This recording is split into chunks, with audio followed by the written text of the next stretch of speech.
Hey everybody out in YouTube land, welcome once again to another episode of Lancing by Myself, where I talk about being a freelancer in the game design industry, especially when you're low on spoons and low on cash. This week I want to talk a little about Marxist theory. Now, I am far from an expert. I don't really have a great grasp of the subject, but I'm talking about the simplistic kind of issues that most people also have with the subject. I'm sure I'll probably get some things wrong, so please be gentle in the comments. Basically, there's a lot of talk at the moment about trying to get writers in role-playing games and designers in board games better paid.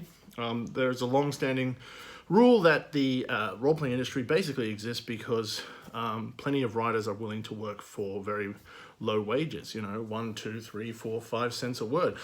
Just a few years ago, in fact still today really, the standard is only about 4 cents a word. A lot of people are insisting it should be 10 or even higher, but it's actually not always realistic to get it up that high.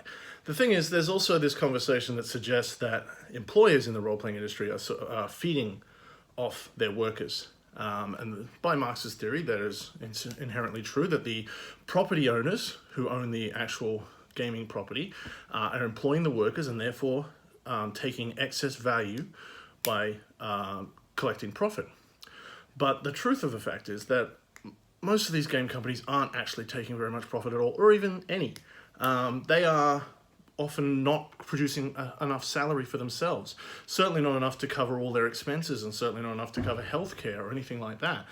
There's another golden rule that says that most successful full-time freelancers in the RPG industry are Canadian. Why? Close to America, so they can get to conventions, have healthcare and another safety net.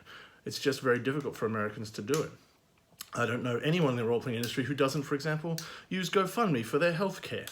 But there's increasingly this idea that the managers are feeding off this income and getting rich. And the truth is that's just not true. It's just not true. These companies are, as I say, they're often not paying themselves salaries, proper salaries. They're not covering all their expenses. They're going into a loss half the time. Why are they doing that, you ask? Because the same reason that writers are working for below minimum wage, because they enjoy it, because they're passionate about it. Now, I'm not saying that it should be a hobby. I'm not saying it shouldn't be a business. I'm not saying you shouldn't go out for higher rates. What all this issue is about is understanding the other point of view and understanding that the publisher, especially in the role-playing industry, is very, very similar to you, And as you move through the gaming industry, you might have lots of different roles, and that's really good to do, to be a publisher, to be a freelancer, to be a staff writer, to exist in all sorts of different positions, and to get an understanding of what's going on. Because there's constantly this idea, this sort of myth among people who don't understand the industry, that there's these big fat cats at the top who are exploiting people below. But as soon as you actually get into the industry, you understand that these companies are very, very tiny. You can't sell out, except for maybe Wizards of the Coast. Your average RPG company is just as small and just as struggling as your average writer. Just because they own the property in a Marxist sense does not mean they are, getting rich off your labor. They're not getting rich at all in most cases. And when they've sat down and done the calculation of whether they're paying you 3 cents or 5 cents or 10 cents, they haven't decided to be good or evil. They've tried to figure out what they can pay, what the market can bear. And they've often, in most cases, the good companies that I've worked with will often take a loss for themselves and reduce their own salary to try to pay their writers as high as possible. So the publishers are not your enemy. And if you understand their point of view, if you work in that field, you'll be able to better understand what their concerns are and that they're on your side.